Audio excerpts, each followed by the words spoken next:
Hello my dear students, welcome you all to my YouTube channel Mukta's education. ताहले आज चलो सप्तम श्रेणी विज्ञान बहीर 14 चैप्टर आलोकर प्रश्न उत्तर गुड़िक करवा। ताहले प्रथम प्रश्न देख, 1 नंबर क एक वास्तव प्रतिबिंब अवतल दर्पण रे गठित हुए। सबु क्षेत्र रे वस्तु अपेक्षा सान प्रतिबिंब उत्तल दर्पण रे गठित हुए।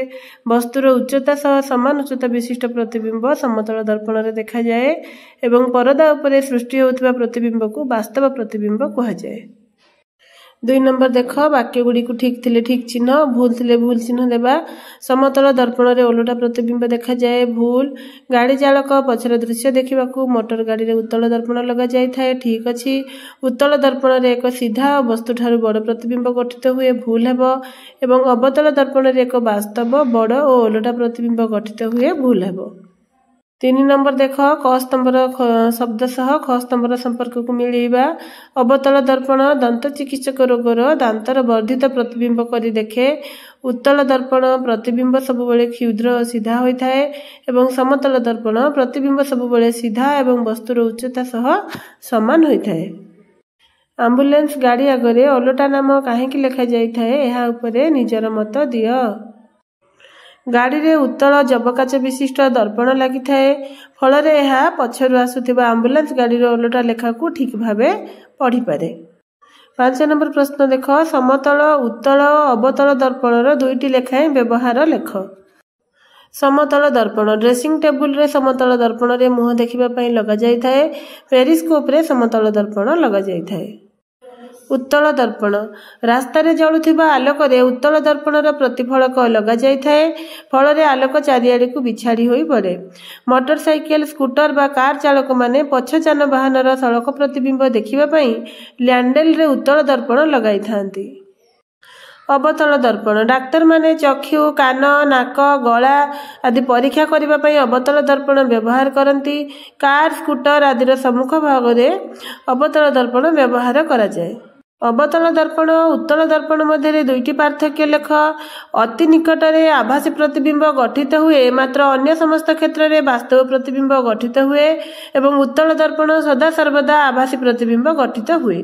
अवतल दर्पण रे अति निकट रे सड़क प्रतिबिंब गठित हुए, अन्य समस्त क्षेत्र रे ओलटा प्रतिबिंब गठित हुए, मात्र उत्तल दर्पण रे सदा सर्वदा सड़क प्रतिबिंब गठित हुए।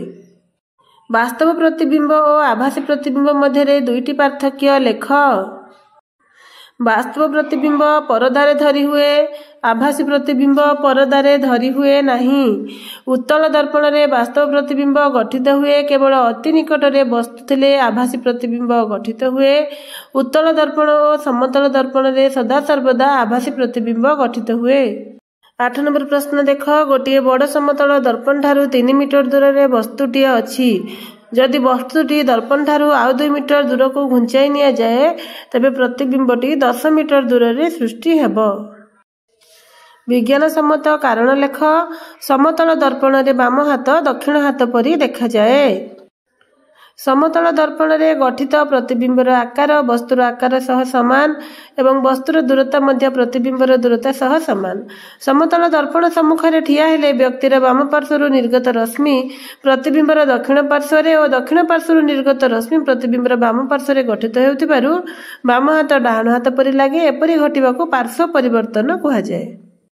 ख नंबर प्रश्न देख, खौर हेला बेले सामान्य अवतल दर्पण व्यवहार करा जाए, कारण अवतल दर्पण अति निकट रे वस्तु रहिले प्रतिबिंब वास्तव और बड़ हुए, तेणु खौर हेबा दर्पण को सामान्य अवतल कले मुह बड़ देखा जाए और मुहर प्रत्येक अंश स्पष्ट देखा जाए। ग नंबर प्रश्न देख, गाड़ी चालक पाखरे उत्तल दर्पण खंजा जाइथाए, कारण उत्तल दर्पण रे गठित प्रतिबिंब सर्वदा क्षुद्र सीधा अवास्तव और पार्श्व परिवर्तित हुए, किंतु समतल दर्पण रे प्रतिबिंब सर्वदा समान सीधा पार्श्व परिवर्तित अवास्तव हुए। समान प्रतिबिंबर समस्त अंश दर्पण रे देखि हेबो नाही, किंतु सान प्रतिबिंबर समस्त अंश दर्पण रे देखि हेबो। एणु गाड़ी चालक सम्मुख रे समतल दर्पण परिवर्ते उत्तल दर्पण व्यवहार करा जाए। 10 नंबर देख ठीक उत्तर बाछि लिखिबा केउं दर्पणटी आभासी प्रतिबिंब वस्तु ठारू बड़ अटे ठीक हेबो अवतल दर्पण।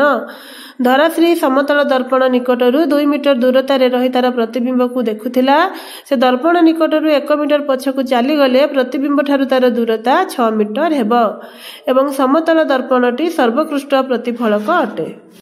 11 नंबर प्रश्न देख निम्न रे दिया जाइथिबा केउं वस्तु गुड़िकरे आलोक निपतित हेले ताहा प्रतिफलित हेबो नाही बा निम्न रे दिया जाइथिबा केउं केउं वस्तु गुड़िकरे आलोक पड़िले ताहा प्रतिफलित हुए नाही। एथरे ऑप्शन बहुत गुडे अछि ठीक उत्तर हेबो आम क्लास रो ब्लैक बोर्ड उपरे आलोक पड़िले आलोक प्रतिफलित हुए नाही कारण कला रंग आलोक रश्मि को अवशोषण करिनिए।